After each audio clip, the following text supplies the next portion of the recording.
te-ar ține ori mereu. Te-ai opri în clipe grele și privind cu dor la stele, ai vedea că e scris în ele Dumnezeu.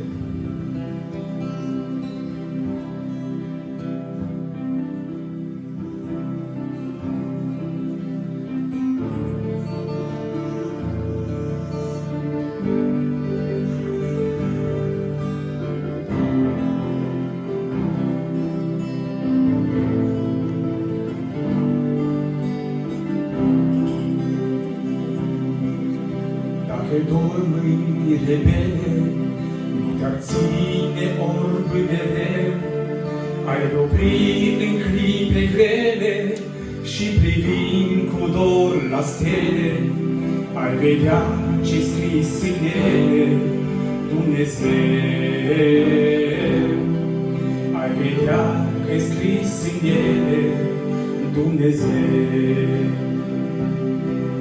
Dacă dor vechi zăvoare, nu te-ar ține sud mereu. Ai șoptit ce meșter mare, scoate păsă cântătoare și ți-ar spune orice floare, Dumnezeu. Și ți-ar spune orice floare, Dumnezeu.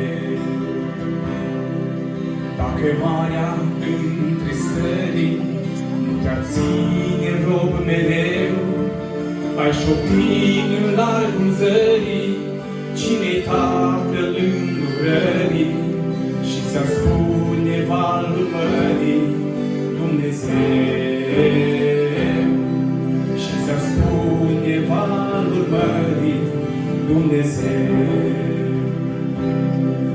Dacă ți-ai vedea veșmântul care îmbracă vechiul eu, ai umplea de plâns pământul și privind cu drag cuvântul, l-ai simțit în piept pe Sfântul Dumnezeu.